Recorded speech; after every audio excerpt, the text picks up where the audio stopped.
Welcome to the Deep Dive. Today we're getting into the Netflix German suspense film, Brick, or AEA as it's known elsewhere.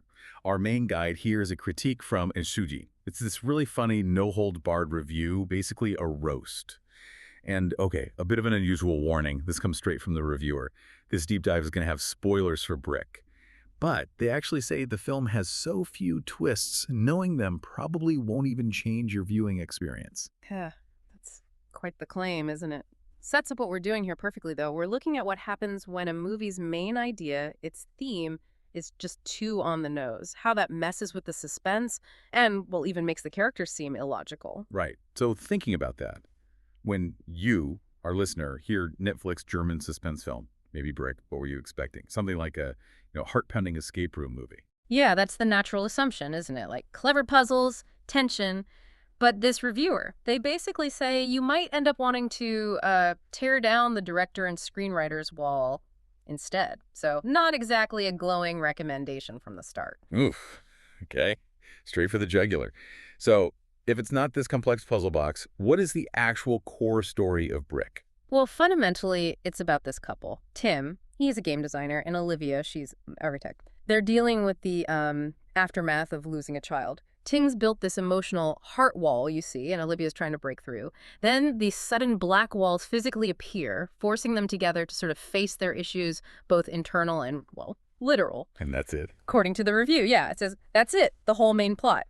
Anything else, like other characters or trying to figure things out, is just described as nothing exciting. Okay, and this is where the review gets, well, really funny and kind of exasperated, right? Yep. The observation that as soon as the walls appear, it's like everyone's IQ goes offline. Oh, absolutely. It's one of the main criticisms. Take Tim, the game designer. The review points out he seems to totally forget his profession. He just starts, like, hitting the walls as if he's doing a bad DIY renovation. Seriously. Hitting walls. Yeah. Only much, much later does he suddenly remember he has tech skills and downloads some program. It feels really convenient, you know? And Olivia, the architect. Her big contribution, apparently, is figuring out that a basement leads to the subway. That's it. That's basically it. The reviewer felt her profession served almost no other purpose beyond that one moment. It's kind of a letdown if you expect characters to use their established skills. And it wasn't just their professional skills going offline, right? Their basic judgment, too. Exactly. Like, they find this burly stranger hanging around near their dead neighbor, and they just trust him instantly. No questions asked. Okay. Seems risky.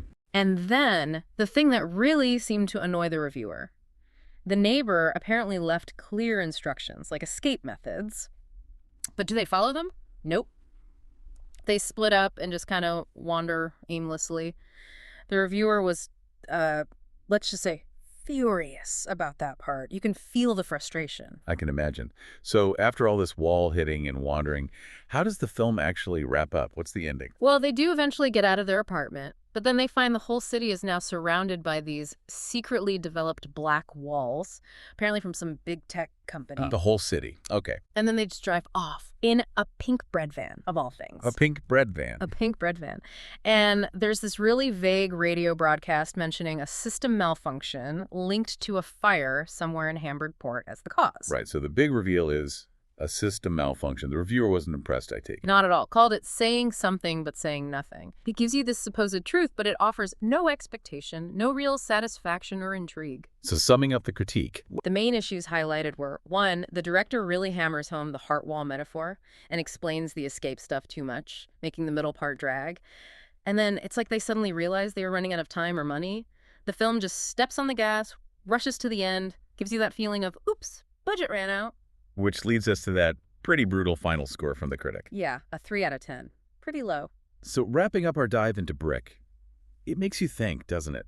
How a film can have a clear message, something relatable like overcoming emotional barriers, but if it's over-explained, it just becomes tedious. Exactly.